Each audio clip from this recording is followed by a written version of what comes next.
The sun was dying slow over the plains, a smoldering ember sinking beneath a horizon of rust and bone. The wind carried dust like ash, whispering through the hollow ribs of fences long given up to time. A shape moved against the light, small, silent, deliberate. The widow walked alone.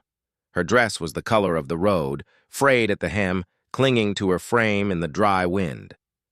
Around her shoulders hung a woven blanket, faded with years and loss. Her husband's blanket, the one they hanged him in before they cut him down.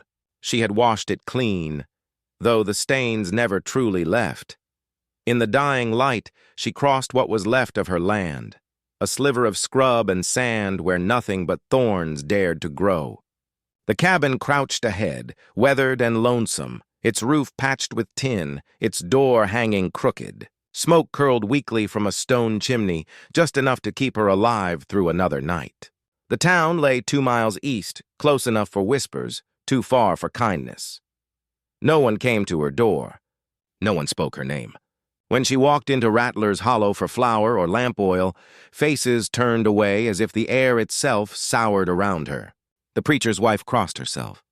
Children shouted, "Witch!" then ran, laughing. She did not answer them. Silence had become her only defense. On the evening the stranger rode in, the sky had already begun its bleeding. She saw him first as a dark smudge on the horizon, a lone rider cutting through the shimmer of heat. His horse moved with the weary rhythm of distance, step, stumble, drag. The rider sat tall, though the road had worn him thin. When he reached her fence line, he dismounted slow, removing his hat as if in respect for the dust itself. "Evening, ma'am," he said. His voice was rough, a sound shaped by long roads and bad weather. "Could use some water for the beast." She looked at him without answer, eyes as flat as the land behind her. Her hand rested on the water bucket by the door. After a long moment, she lifted it, poured water into the trough. The horse drank deep, sighing. He watched her quietly, noticing the hardness in her movements, the set of her jaw. "You're far from the road," he said, testing the silence between them. "This is my land," she replied. Her words were soft, but carried the weight of a claim no one else would make. He nodded, understanding something without asking what. "Much obliged," he said, tipping his hat again.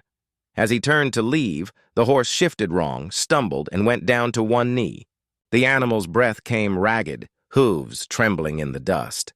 The widow stepped forward before she could think. "It's heat and stones," she said. "The hoofs split. You know horses? I know what keeps them from dying." She fetched a small knife, her movements practiced, precise. He crouched beside her, watching her hands, brown, strong, scarred. Together they pried a splintered rock from the hoof and wrapped it in torn cloth. When the work was done, they stood in the silence that followed honest labor. "You can rest him here," she said finally. "One night." He looked toward the cabin, then back to her. "That's kind. It's not kindness. It's necessity. The plains don't spare anyone." Inside the cabin, the air smelled of smoke and sage. He sat near the hearth while she stirred beans in a pot. Neither spoke much. The sound of the wind outside filled the empty spaces between words. When she handed him a tin cup, he took it with a small nod, studying her through the wavering firelight. "You've got no kin around?" he asked. "Not anymore." He didn't press further. There was grief in her stillness, but it wasn't the sort that needed company. Outside, thunder rolled far off, muttering over the desert. The wind shifted cold, pushing through the cracks of the walls. He rose, pulling the door shut tighter against it. "Storm coming," he murmured. "Always does," she said. When the lightning came, it lit her face in stark flashes, eyes like flint, skin pale beneath the soot and shadows. For a breath, he saw her not as the town's cursed woman, but as someone carved from survival itself. The world had tried to erase her, and she had refused. Later, when the rain began to fall, he sat awake by the fire, listening to the storm breathe against the roof. From outside came the faint creak of a sign on rusted nails, swaying in the wind. He stepped out, drawn by the sound. The sign was old, hanging crooked near the fence. "Trader's Bride." The words were scorched into the wood, black and cruel. He stared at it until the rain washed the dust from the letters. Somewhere behind him she spoke. "They put it there after they killed him," she said. Voice barely more than the rain itself. "Said I was cursed for loving a man caught between two worlds." He turned to her, water dripping from his hat brim. "Worlds don't matter much," he said. "Only what's left standing." She met his eyes, searching them for mockery and finding none. Inside, the fire burned lower, flickering across the walls like ghosts retreating into shadow. The wind moaned through the chimney, carrying voices from the plains, voices of the dead, or maybe just the lonely. He laid his saddle blanket near the door and settled down. Before sleep claimed him, he saw her silhouette by the window watching the rain. The storm had softened her features, turned the hardness to something almost human again. By morning, he knew he wouldn't be leaving. Something in her silence had caught him, the kind of quiet a man spends a lifetime chasing, the kind that could break him or save him. By the time the sun rose over Rattler's Hollow, the storm had washed the world raw. The plains steamed under pale light, and the air smelled of wet earth and smoke. The cowboy stepped outside the widow's cabin, stretching the ache from his back. The land looked cleaner, though it was the same as before, barren, unyielding, and wide enough to swallow a man whole. He found her already working. Sleeves rolled to the elbow, mending a fence that had lost its fight against wind and rain. She did not look up when he approached, but she said, "You don't have to stay." "I know," he answered. "But I reckon I will." She paused, the hammer still in her hand. "You'll find no welcome here. Not from the town, not from the people." He shrugged. "Ain't looking for welcome." Her eyes lingered on him for a heartbeat, sharp, wary, and searching. Then she went back to work, the rhythm of the hammer cutting through the morning silence.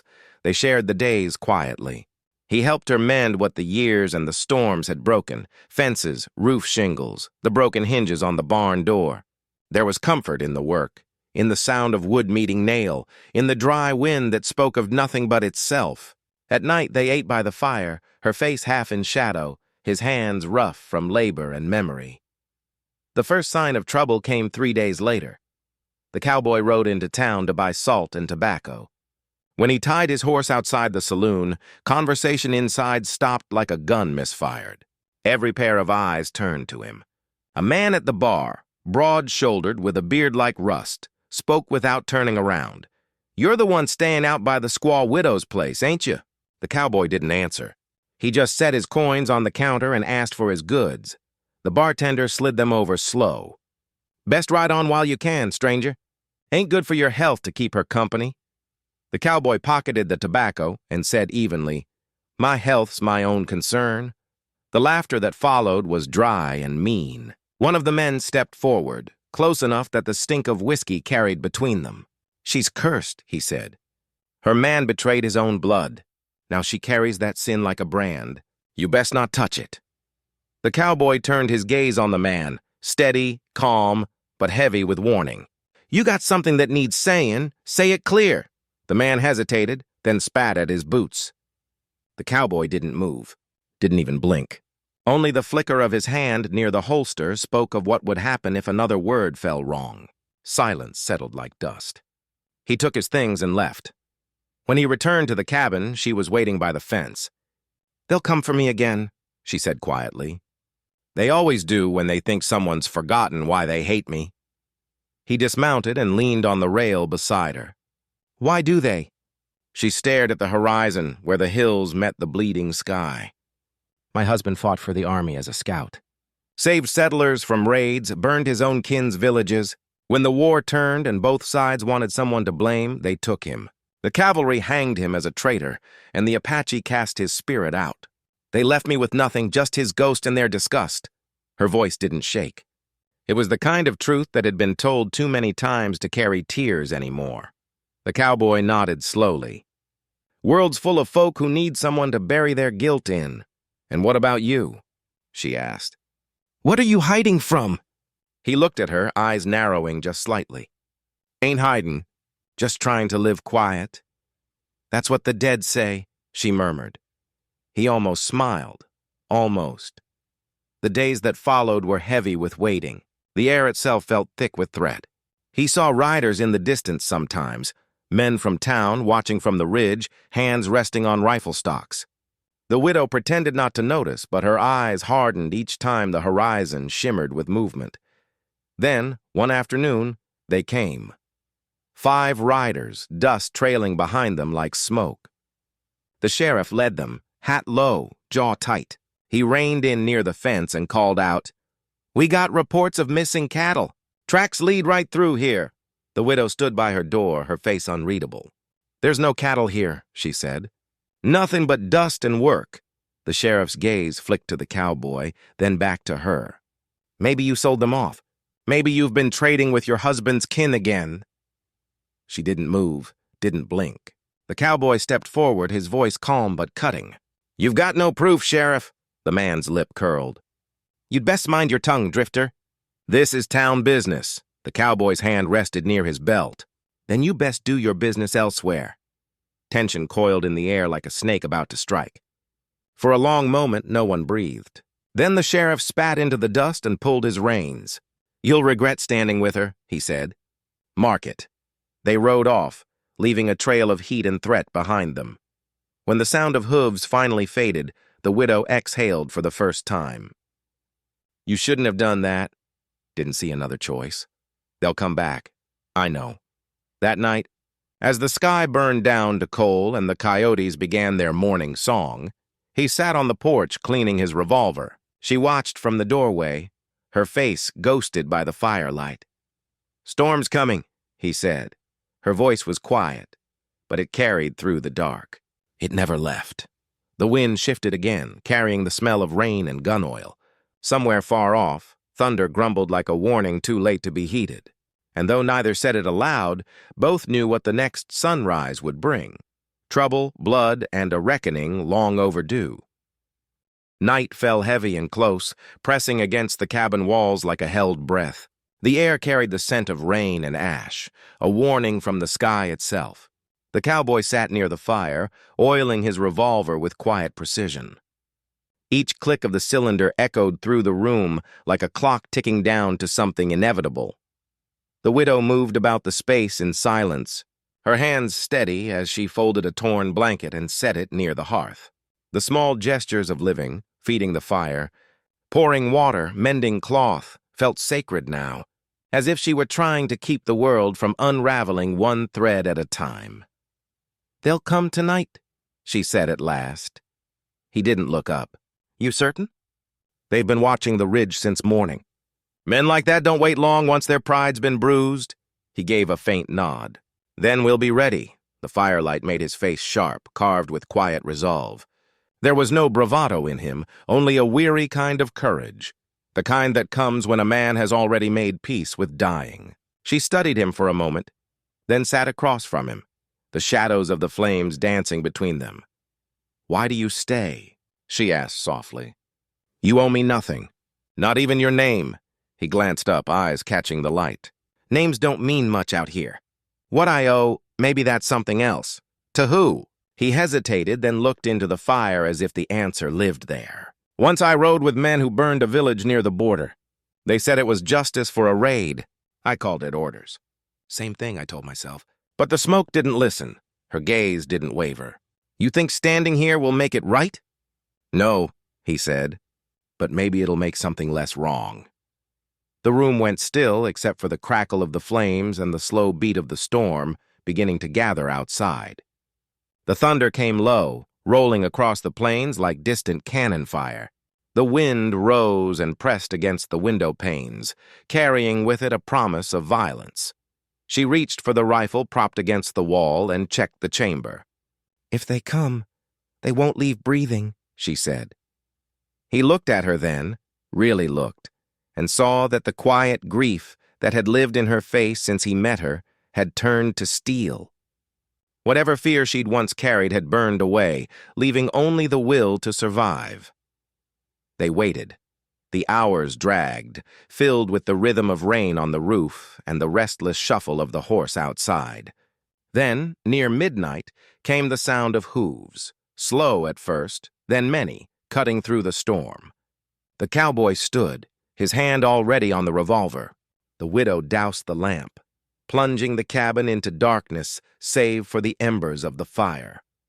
Voices drifted through the rain, men shouting, their words slurred with whiskey and hate.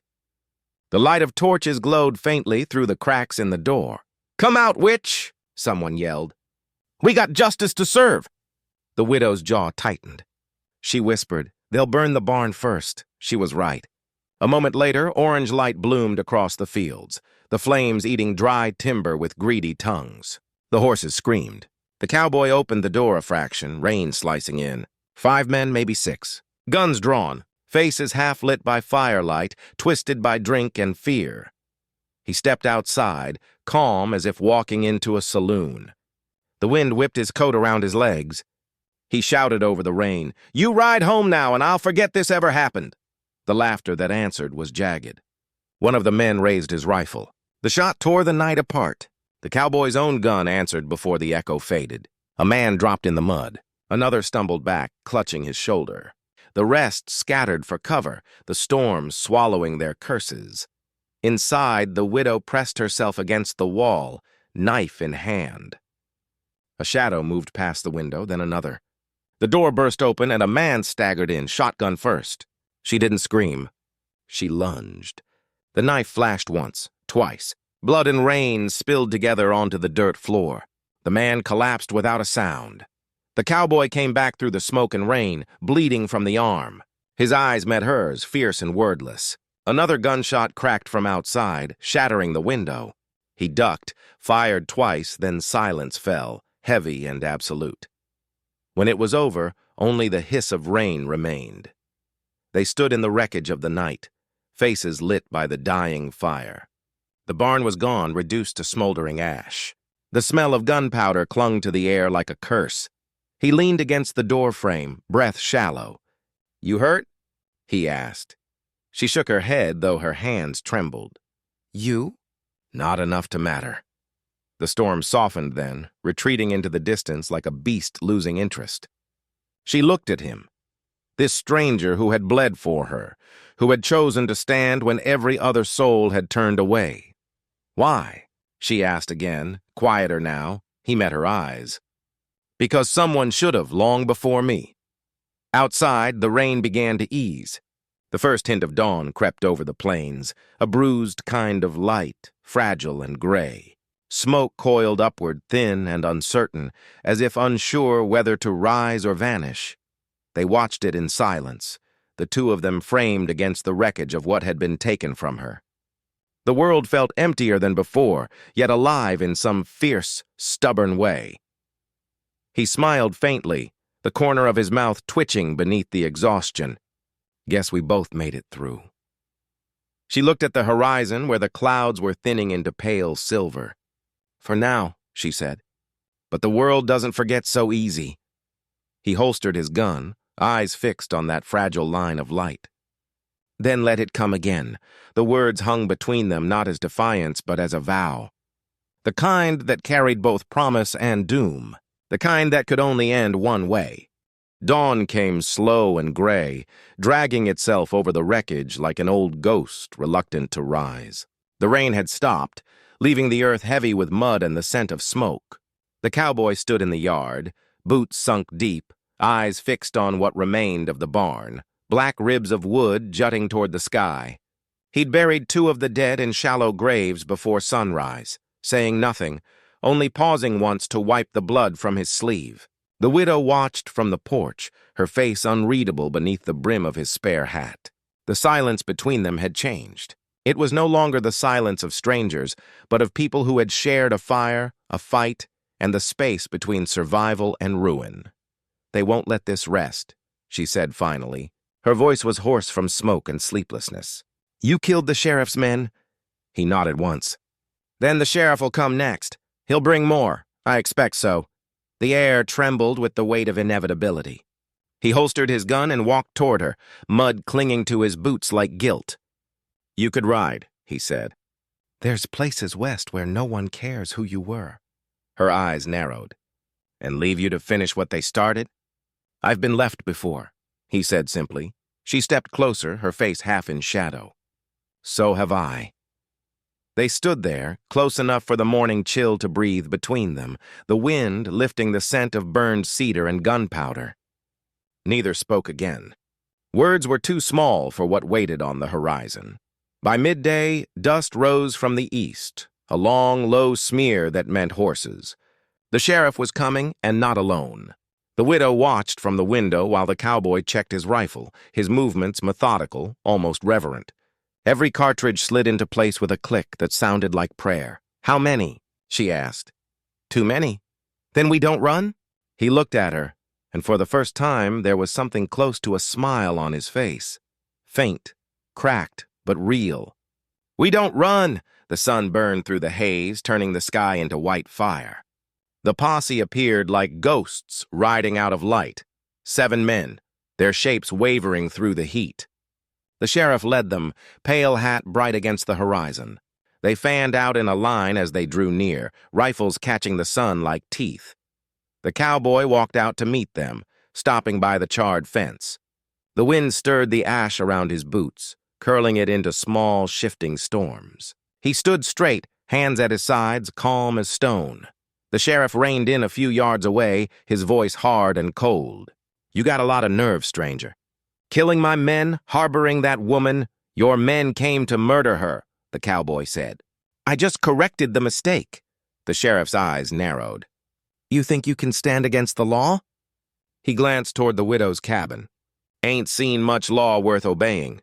Something mean flickered in the sheriff's gaze. "She bewitched you, didn't she?" "That's what they do. Make fools of men till they're hanging from a rope." The cowboy's hand drifted near his gun. "You best ride on, Sheriff. Ain't no justice waiting here."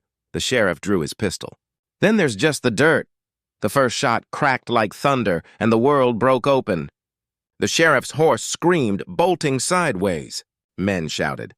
Gunfire bloomed across the field, sharp and furious. The widow, from the cabin, fired through the window, her rifle kicking against her shoulder, smoke flooding her lungs. 2 riders fell. Another spun off his horse in a cloud of dust. The cowboy moved through the chaos like something born from it, each step measured, each shot clean and final. When the noise finally thinned, only 3 figures were left. The sheriff, bleeding but standing. The widow behind him, her rifle empty. And the cowboy, his shirt dark with blood that wasn't all his own. The sheriff lifted his revolver, panting, rage and fear twisting his face. "You think she's worth dying for?" The cowboy straightened, gun still steady. "She's worth the living I never did." The 2 men fired at the same breath. The sheriff fell first. The cowboy staggered back, clutching his side. His gun slipped from his hand, landing soft in the mud. The widow ran to him, catching him as his knees gave way. His blood soaked through her dress, hot and real. His eyes, though fading, still carried that quiet fire. "Stay with me," she whispered. He smiled faintly, almost peaceful. "Ain't going far." She held him until the tremor left his hands and his breathing slowed. Outside, the wind picked up again, carrying the last traces of smoke westward toward the empty horizon. By the time the sun dipped low, she had buried him beside the barn's remains. The grave was shallow but clean, marked only with a rough wooden cross. She said no words over it. None would have suited him.